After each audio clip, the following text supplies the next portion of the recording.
Chers frères et sœurs en islam, Assalamu alaikum wa rahmatullahi ta'ala wa barakatuh. Louange à Allah subhanahu wa ta'ala, nous le glorifions, nous lui demandons de l'aide. Nous lui demandons également pardon contre le mal de nos péchés. Celui qui guide sur la bonne voie, nul ne peut l'égarer, et celui qui l'égare, nul ne peut non plus le guider. Je témoigne qu'il n'y a en fait point de divinité digne d'adoration sauf Allah subhanahu wa ta'ala, l'unique qui n'a point d'associé. Et que le prophète Muhammad alayhi salatu wa salam est son serviteur et son messager. Que la bénédiction d'Allah subhanahu wa ta'ala soit sur lui, sa famille, ses compagnons et sur tous qui le suivent sur le droit chemin jusqu'au jour de la résurrection. Chers frères et sœurs en islam, aujourd'hui nous allons vous parler de l'homosexualité. Chers frères en islam, l'homosexualité fait partie des grands péchés. C'est un péché capital pour l'ensemble des docteurs de la jurisprudence islamique. L'homosexualité est une pratique contre nature qui ne rime pas avec nos réalités et nos coutumes. Une abomination sans pareille qui non seulement détruit le tissu social, si vous voulez, d'une communauté, mais aussi qui tue la dignité et l'honneur, n'est-ce pas, d'une personne. Toute société où ce péché que l'homosexualité est légalisée, voire dépénalisée, cette société sera tôt ou tard sous la malédiction d'Allah subhanahu wa ta'ala.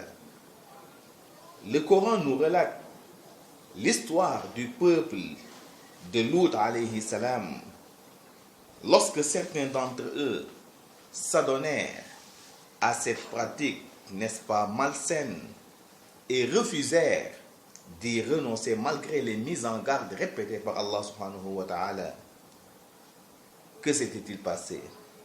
Allah subhanahu wa ta'ala les avait tout simplement anéantis par un terrible tremblement de terre, suivi d'une forte pluie de pierres d'argile qui s'était abattue sur eux.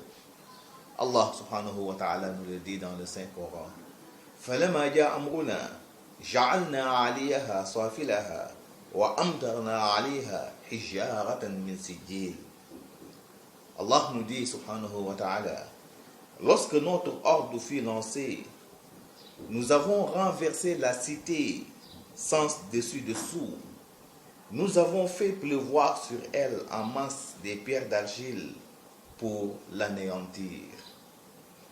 Et il faut préciser, chers frères et sœurs en islam, que cet anéantissement constituait non seulement une malédiction divine sur eux, mais aussi une leçon d'avertissement lancée à tout peuple de l'humanité qui tenterait, n'est-ce pas, de s'adonner ou de dépénaliser même une pratique pareille, c'est-à-dire l'homosexualité.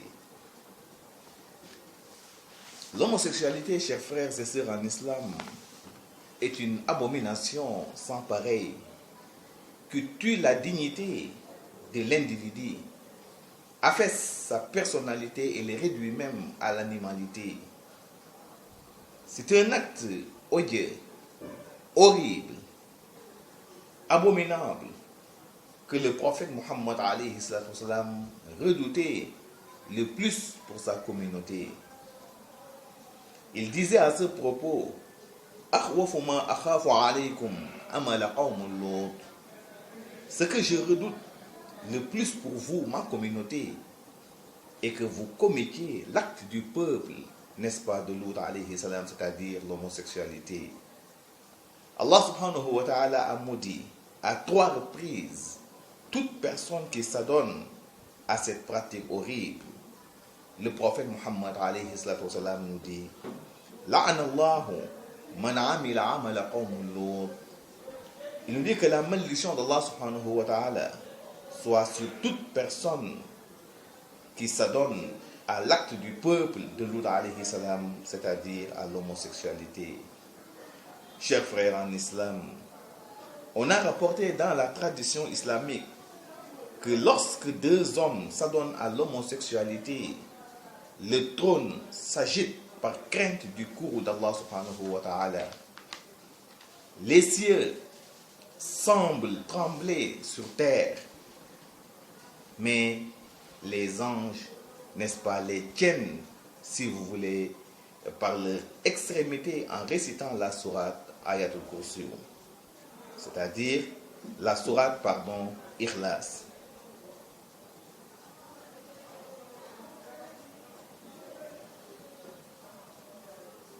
Le prophète Muhammad alayhi salam, toujours sur les dangers, n'est-ce pas, de cette pratique qu'est l'homosexualité, il nous dit Arba'atun yusbihuna fi ghadabillah wa yumsuna fi sukhtillahi ta'ala. Il nous dit que 4 catégories de gens sont sous le courroux d'Allah subhanahu wa ta'ala, matins et soirs. Qila man hum ya Rasulallah. Qui sont-ils aux messagers d'Allah, demanda-t-on. Il nous dit, il répondit, les femmes qui imitent les hommes tant sur le plan comportemental que vestimentaire.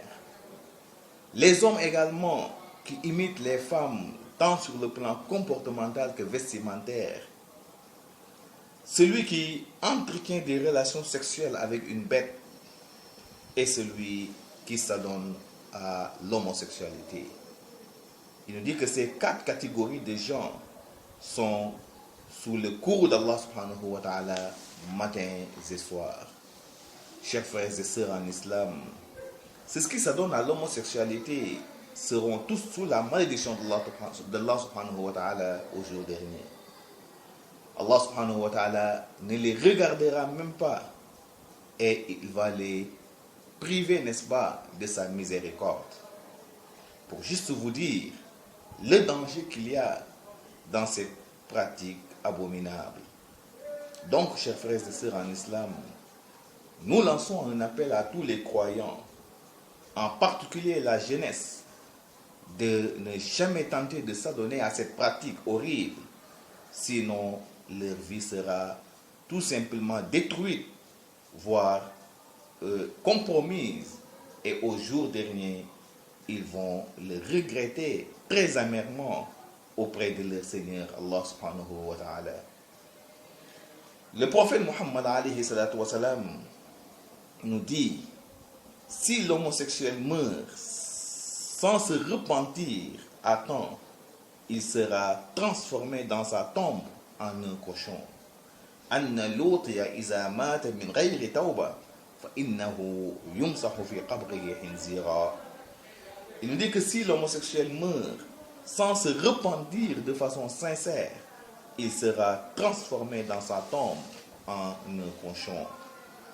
Je rappelle que les châtiments qu'Allah subhanahu wa ta'ala a réservés à ceux qui s'adonnent à l'homosexualité, ce sont les mêmes châtiments qu'il réserve à ceux qui s'adonnent à la pratique du lesbianisme, n'est-ce pas, de la zoophilie, c'est-à-dire le fait d'avoir des relations intimes avec une bête, et à la pratique, n'est-ce pas, dite golden sex toys, qui est le fait de se masturber, si vous voulez, ou de se faire plaisir par le biais d'un objet.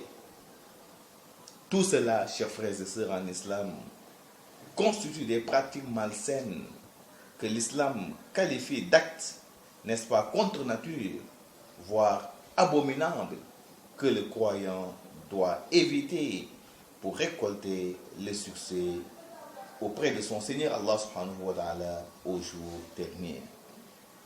Chers frères et sœurs en islam, nous voilà au terme de notre rappel. Merci et à la semaine prochaine.